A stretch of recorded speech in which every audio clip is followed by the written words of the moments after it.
Happy New Year. Welcome back to Accountancy Insights. Today, it's our annual look ahead for the year. What might 2026 have in store for us? Joining me for a spot of future gazing, I am delighted to welcome our regular team of experts, David Williamson, Chief Political Commentator at The Express, Iain Wright, ICAEW's Chief Policy and Communications Officer, and joining us remotely this time, Francis Haque, Chief Economist at Santander. Hello, everyone. Hello. Hello. We are recording this the week before Christmas, though I've got to say, some of us are already on holiday. Francis, where are you? I'm up in, wet Yorkshire. I wish it was sunny. Okay, actually, it may be that we're better off still at our desks. Shall we start with a quick look back at 2025? I'm going to ask you all to sum it up, and I'm only going to give you one word to do it. David? I think grind might be the word. It's been a year where it's been a waiting game. We've been waiting for a budget for what felt like an eternity. Yeah. And so many of the massive foreign policy issues, they're unresolved. And then so many of the things that we're meant to be pinning our hopes on for the economy, no sign of any breakthrough. So it's been this white-knuckle ride for a lot of people. It feels that way to me too. Iain, what's your word for 2025? Can I cheat? I can't think of one word. Okay. I certainly can't think of grind. I'd have four words, more of the same. And it's very much a variation on David's theme, which is, we've still got small growth bumping along the bottom. We've still got foreign policy problems. We've still got a lack of business investment. Inflation's still high. So it's... Well, we're starting 2026 very much how we started 2025. It feels like that. Francis, I listened back to last year's episode, and honestly, it is. I was looking at the issues we were talking about then, and much of it's the same. What would your word be for the year? Well, I did like grind, but I think it'd have to be mediocre. That's about as good as it can get, isn't it? Yeah, awful, isn't it? I know. Have we got any notable highs we can pull out for the year? Come on, there must be something. Blank faces, not Iain. Let's think about some of the things. So, industrial strategy. Yep. We've got the first industrial strategy, arguably for a decade. There are 8 growth sectors. Those are the right sectors in which the UK economy is going to thrive in the 2020s and 30s. Professional and business services, accountancy is one of them. If delivered and implemented, and that if's doing a lot of heavy lifting there. That's a really good positive policy step. But also some of the free trade agreements with India, that's going to boost GDP. The US, we don't talk about this, which is really odd, which is the first agreement that the US administration wanted to sign was with us. And it's going to help things like our automotive industry, our pharmaceuticals, our steel industry. This is good stuff. So I would concentrate on those. And then the UK is still the place to attract venture capital for scale-ups. We attract more venture capital than the 3 biggest countries in Europe combined next. France, Germany and Switzerland. Last quarter, it was $17.3 billion. So we're still good. Let's not talk about grind and mediocre. We are a brilliant nation. So Iain's starting the year with a bang. Any other notable highs and lows from you two? I was having a look at things like the Entrepreneur Awards, and there are so many success stories. I mean, coming back to this point about venture capital and things like that, actually one of them is Gymshark, which started off very small, difficult to get the money they needed to grow, but now look at them. So, there are businesses out there that are making it work. Actually, it's interesting you raise that because a year ago we talked about that difficulty that the UK has had for so long that we are great at having ideas and bad at implementing them. So, yeah, that is a positive, isn't it? Come on, David, you must have one. Well, it's interesting that amongst even the most vociferous critics of the government, what they often say is that they want the government to actually double down on planning reform. And there is that great shaft of hope that finally, perhaps, things have now got to such a crisis where all the bets are being put on house building that actually the system could be unblocked in a way that it hasn't been for decades. So there's a flash of hope there. Before we start getting into the year ahead, I'm thinking this is the perfect moment for a bit of a performance review. As I said, I listened back to last year's episode. I was thinking we might take a look at some of the predictions you all gave. Actually, you did pretty well, I've got to say, because, I mean, Iain, you talked a lot about Trump and the tariffs then and the whole kind of, how that was going to go well for us. And it did, didn't it?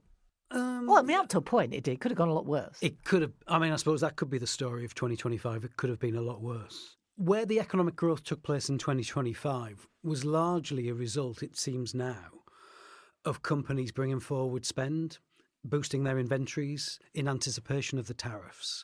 And then we've had a relatively flat, if not declining, second half of 2025. But I think I must have said last year, I believe in this passionately, free trade, trying to eradicate any barriers, that's always good for trade. It's always good for prosperity. It's always good for living standards. And I still believe that.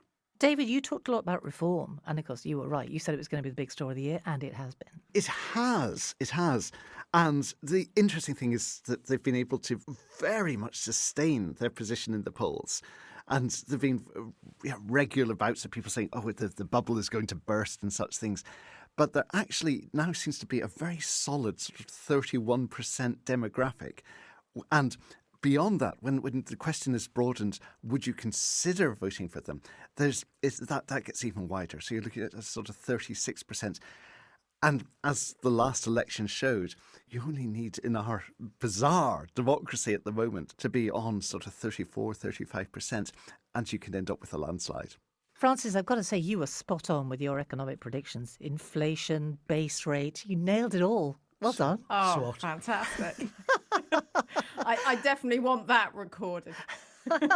Yeah, I promise we won't cut that out. No, you really were. So actually, I'm going to hit you with, what about 2026, Francis, the economy? What's going to happen? I suspect we're going to get a little bit more of the same. But, I mean, let's not be negative about this. The fact that we've been through so many shocks, households are obviously trying to recover from all of those, and particularly inflation, which is quite a new shock, I think, to a lot of people. And we know from previous history in the 70s that can have a real impact on how people behave. So, taking that into consideration, I do actually think that the economy has managed to cope very well. And I think 2026, we will see more of this. I mean, hopefully, productivity might recover a little bit more. I mean, we're not obviously going to go back to pre-2008 levels without an awful lot of more hard work. But I think growth could come. Households might start to feel a bit more comfortable with inflation coming down, with interest rates being cut further. Obviously, will help housing costs and things like that. So I suspect, as I say, from a growth perspective, a little bit more of the same. But hopefully, we might be able to get around some of these shocks that have really caused problems for households. It's a bit of a complex picture at the moment, isn't it? We're just waiting on a Bank of England Monetary Policy Committee decision later this week on base rate. I mean, I think most people are expecting a cut. Well, obviously, by the time we air this podcast, we'll know. But inflation's sticky, isn't it? Yes, it is. That's the problem. It's very difficult to understand how inflation is going to really come down unless wage growth starts to fall more markedly. And then you have things like, obviously, the minimum wage going up in April. And we know that might cause a bit more of inflation in 2026. Yeah, the wage growth one is the real question, I think. And it's hitting the job market, isn't it? I mean, what do we think about the job market in 2026? We are already seeing problems there. As Francis says, we've got wage inflation.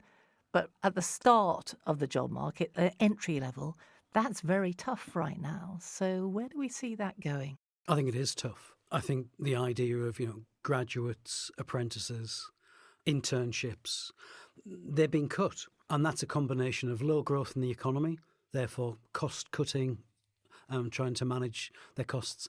And then, let's be honest, some degree of AI taking entry-level jobs as well. Not always, and that's, I think, over-egged in terms of some of the coverage. It's more about there's no growth in the economy. It's wait and see, isn't it, by business? Yeah, just but that worry about, how do I get that first rung on the ladder when it comes to a career? That's really challenging. David? Yes, and unemployment is becoming part of the narrative in a way it hasn't been for a very long time. And you can see that that's being fielded just on a week-by-week basis in things like Prime Minister's questions. And once that seeps in, the notion that jobs are in danger, that has such an effect on confidence. And I think that's where the biggest killer is, because if people are starting to actively worry about their jobs, they're worried about whether their children are going to get their first job, and they're also feeling insecure in their employment themselves. And that's not what you need at this moment, where you're trying to do everything possible to pump pride in the economy. If people are suddenly thinking, I can't afford that extra luxury. Yeah, it's that danger of disengagement, isn't it, by younger workers, because they paid for their education, they paid for their degrees, and suddenly no one wants them. The number of NEETs, Yeah. young people not in employment, education or training, is higher than it's been for about 2 decades. This is a real issue. And the Labour government, to its credit, has identified that and is trying to put things in place. But I think, the idea of youth unemployment, that entry-level job market and how squeezed that is, that will be a political and economic issue in 2026. I mean, it makes you wonder, Francis, doesn't it, about the talent pipeline? Because if these young people are not getting a start, where does the next generation of middle managers and ultimately C-suite leaders, where do they come from? Yes, I mean, it really is a short-term strategy if you're trying to reduce costs by not hiring grads. You're right. And in a world of, demographic change, we know that we're obviously going to have a much, older population. We need to have younger people coming through, from an innovation perspective, all of that kind of the energy that they bring. I mean, I have to say, just looking at my team, which is actually quite age dispersed. Okay. It's great having some, we've got a grad in at the moment and they bring such energy because they don't have the same cynicism as, Well, actually, they're delighted to have a job as us Francis. older people. Not that we need to suggest that older workers are in any way disenchanted, obviously. Not at all. Ian, where are the positives here? Anything regional that we should be thinking is going to pop up this coming year? We'll get a lot of economic growth, hopefully, from cities. Manchester's always cited as the big one in terms of, for the best part of 2 decades, the way that that's powered ahead. You'd like to see other areas do the same. Devolution, expanded use of mayors, can bring people together, convene, can act as real ambassadors for their areas. And so hopefully what you see with the likes of the Andy Burnhams of this world, you'll see in other major cities as well. I mean, that does bring us neatly to politics, doesn't it, David? I mean, the government, it's bottoming out in the opinion polls, isn't it? Where is that going to go? That's it, because it seems to be every month there's a new press release from a polling company about how this is the worst ratings ever seen. Yeah. And when people are asked about the direction of the country, and you have 71% saying that things are going in the wrong direction. I mean, there is something probably in the British character that people never go, this is a golden age. Even if there was milk and honey flowing, there'd still be a degree of pessimism and things. Yes. But things are, by any standards, pretty atrocious at the moment.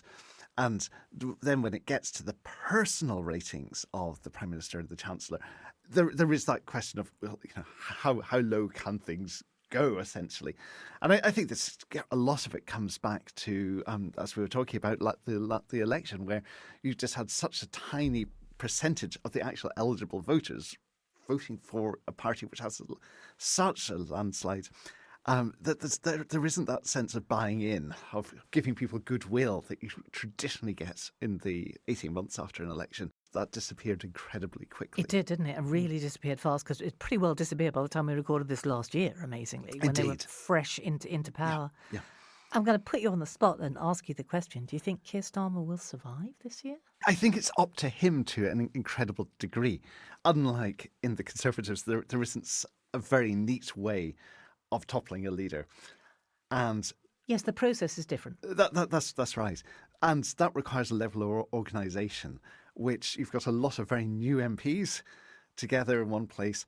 And certainly at the moment, there isn't the feeling that that's imminent, that people haven't bonded themselves into great tribes. In Westminster, you have the people looking back mythically almost to the Blair Brown days. Right. But there isn't that level of people belonging to a specific grouping with a clear narrative. Instead, you have flurries of, well, could this person do the job, which is a totally different thing. But there's also the great feeling of needing to differentiate oneself from the Conservatives, and the idea that really what got the country fed up was the continuous churn of leaders, the naked plotting. And I think there's a realisation that, yes, the economy is very challenging, but we're not in recession. We're on it is an incredible slog. The last thing that we need to do is to tear ourselves apart in front of the country. Iain, you're a former MP. What do you think? Is the discontent too dissipated for it to turn into anything concrete? Not for me to tell new MPs what to do, but one of my lessons of politics is that governments do well when they're talking to the country. When they're looking inwards and they see that infighting, the electorate will not forgive them for that. Yeah. So that sense of, you're just concerned about the corridors of Westminster and keeping your own job. We've just talked about unemployment. Don't think about your own job, MP. Think about the country's jobs. I think that's what they want.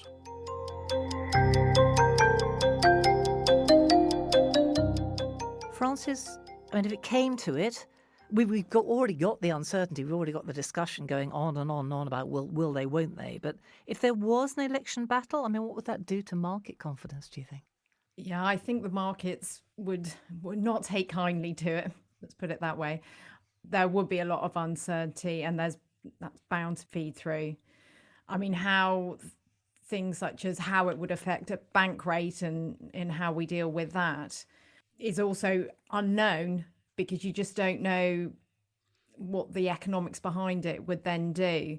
I suspect any kind of extra volatility will affect, obviously, investment, and that's going to affect growth. And then, it makes the decision for, say, the MPC members, so the Monetary Policy Committee members, more difficult if you think that the at least political environment is also up in the air. Yeah, fragile. And we've already had President Trump adding in his opinion of the UK and its government in the last week or so, David. Do we have any more surprises to expect from him, do you think, thinking more broadly, what about what else going on in the world? He seems more focused on South America now than Europe. He has a great interest in that. And whatever's going on with Venezuela, that's going to be one of these stories probably of 2026, if he continues to have this huge interest where you have a major oil-producing nation that's people are openly talking about whether the government will be overthrown or whether it will collapse. There's huge potential there. I think that there's lots of confusion in Republican circles as well as to what Trump's foreign policy is, because I think a lot of his MAGA base were looking for somebody who would actually take forward isolationism into the 21st century. And instead they see someone who's spending a lot of time and talking a lot about solving crises, ending wars, that type of Gaza, thing. Ukraine, South America. Absolutely. And so, interestingly, if we did turn the clock back just a little while, one of the big worries was that there was going to be a complete retreat from the world. That hasn't happened. It's certainly not a predictable, traditional sort of centre-right approach, but certainly a lot of people in foreign policy circles say that he seems to have this pattern of creating moments of profound shock where the status quo seems to be completely upended. And then suddenly we see a resurfacing of sort of more traditional American foreign policy. And at the end of the day, you do have somebody who is very much focused on what is America's national interest. And that's expressed in a more brutal way than it has been before. But perhaps that's certainly going back to Kissinger days. That worship of realism has been something which has been very hard to the establishment. It's just a bit more naked now. And Iain, as we record this, Ukraine talks are teetering. It's hard to say which way that's going to go right now, isn't it? We had been hoping for a bit of a reconstruction win, at least, but obviously we're not there yet. Well, Philippa, let me go back to America. And these two things, I'm trying to be optimistic. New year, new start, new optimism. These are somewhat intangible, but sometimes the economy works on intangibles. July 2026 marks the 250th anniversary of the Declaration of Independence. The experiment that we've had over the last 2.5 centuries of this ideal of a country might lead to something in terms of freedom, what it stands for, and provide some degree of economic optimism. That and the fact that the World Cup is going to be Yes. Yes. certainly part of it in America as well. If anyone can afford to go. I was looking at the ticket prices. Wow. But can you imagine if England and Scotland have a good run? Yep. That gives a bit of optimism. You can just see the notion of, if we've got a nice summer, England and Scotland maybe battling it out in the final of the World Cup, it just does something to the sense of the national mood. People might start spending. As I said, something as intangible as that could have a material impact. It's true, isn't it, Francis? It's often, it's emotion, and particularly for a consumer economy like ours, emotion kind of drives things in a really marked way. And as Iain says, if everyone starts to feel a bit good about football in the summer, could make a huge difference, couldn't it? There's something where we need to drive confidence. That's what we need. I mean, both business and consumer.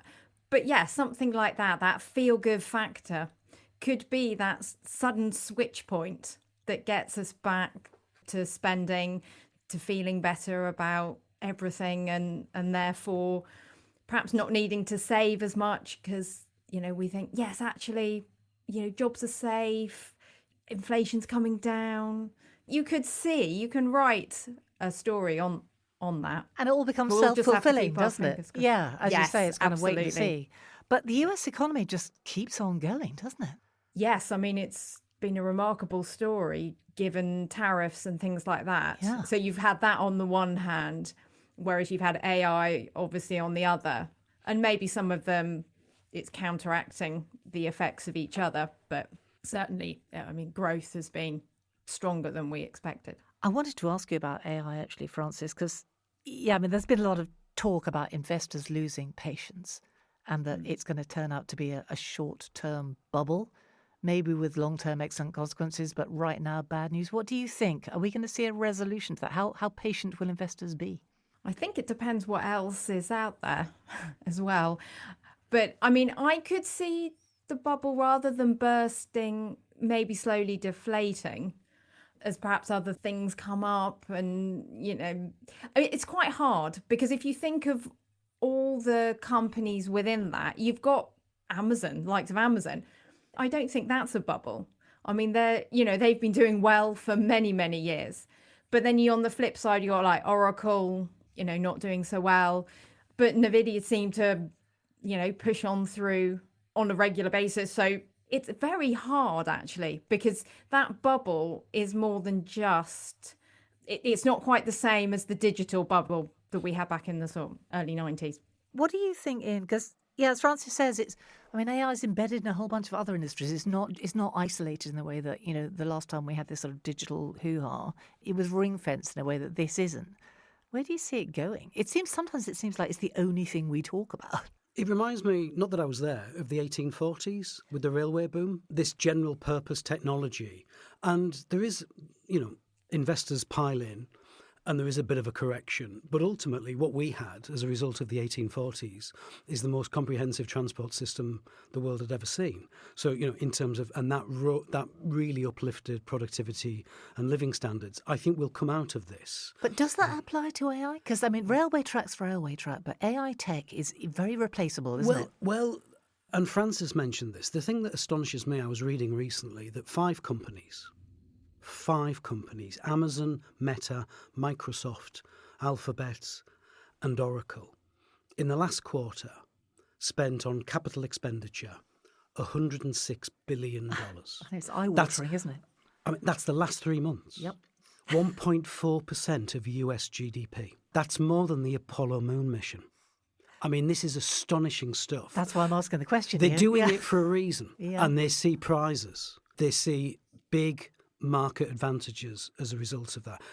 We've not seen this level of capital investment ever. Even in the Industrial Revolution, it puts that railway boom into shade. So, I do think there will be a correction. That seems almost inevitable. Some of these valuations just seem untenable.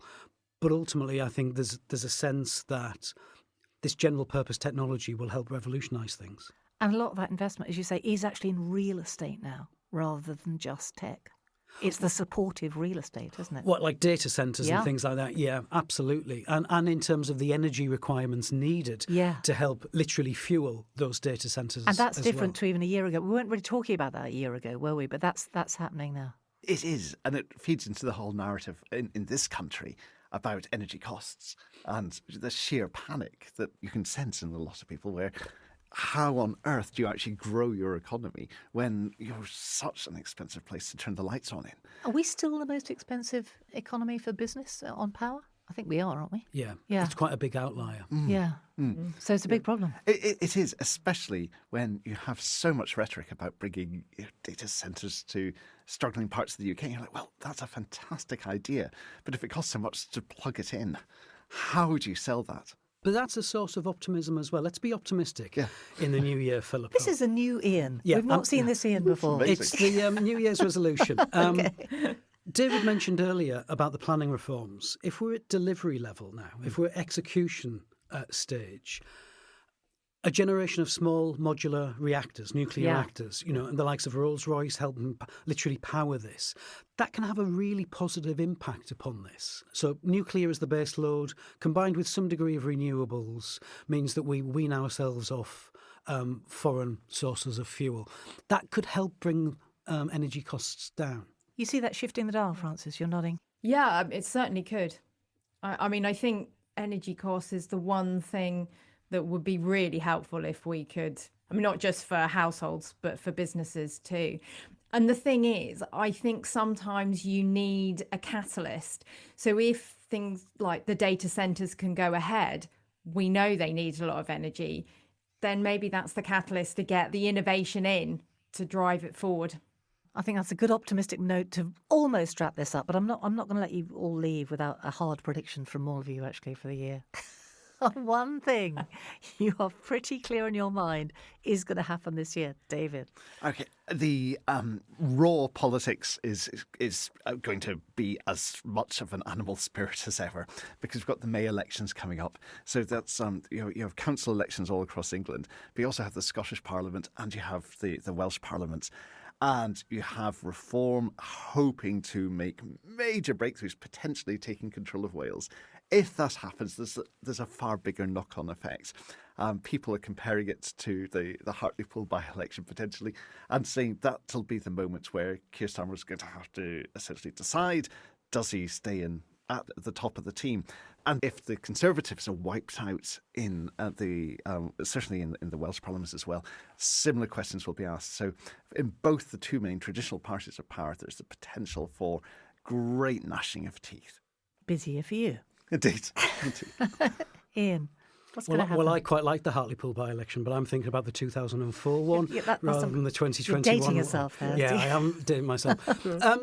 I don't know if there's anything that we can say is absolutely going to happen, but what I want to do is highlight what Francis said, which is I think the issue of 2026 will be inflation and whether that can be tackled. So history shows that inflation is sticky. It doesn't come down as fast as it goes up. And that being the case, what does that mean for interest rates? But if inflation, and in particular food inflation, which is eye-wateringly expensive, and households are really feeling that at the moment, they'll have just done a Christmas shop and thinking, that was painful. But if that gets under control, you see interest rates coming down, that might be the catalyst where people go, feel a bit more confident, I might go and get that new car, I might have that building extension and all of that. And that helps really fuel economic growth. Yes, it's all about inflation. An end to the stasis. Francis, I mean, if there isn't something is going to happen, what would you like to happen? So from my perspective, I would like to see more policies focusing on the younger generation, which I think would then help. Obviously that's going to help. I think people feel more confident and things like that. But I think it is really important that we are focusing on the younger generation. The other thing that I will say is I think there might be further progress made with the EU. I think that interestingly has come up in the last couple of months. The government seems to be pushing that. So it would be helpful from a trade perspective in particular for the UK, given that the EU is still our biggest trade partner, if we could see some more progress there too. Closer ties. Yes. Yeah, it's going to happen. Sorry, David? so I've had two. Two's Apologies. fine. Two's fine. And in fact, I am going to say, David, is that going to happen? Do you think? Do you see that too? There's going to be ructions if it does, because we'll be marking in June the 10th anniversary of the Brexit vote. Yeah. And it is the type of issue which does excite the Tory right still to a credible level. But the interesting thing is that actually one of the people who's made the most profound and eloquent argument of Brexit being a success is actually Keir Starmer, because he was challenged on this recently during Prime Minister's questions. And he basically, it was like someone on a railway track waving a red flag. And making the case that with Jaguar Land Rover in particular, so we have actually been able to get out there and negotiate the best deal with the United States of anybody. So hang on a moment, customs unions, etc. Yes, this gets a certain, progressive heartbeat going even faster than normal, but be careful what you wish for. Time will tell. Thank you, everyone, especially Francis, for interrupting our holiday. Thank you very much indeed. Thank you. Thank you. This podcast is CPD, so be sure to log it on the ICAEW website, listen through the back catalogue of over 100 episodes, and subscribe to the series for alerts to all the episodes coming up in 2026. That's 2 every month from us, and for all you tax professionals out there, an additional Tax Track podcast every month too. Every single one is eligible to add to your CPD record, so make the most of them. Thanks for being with us.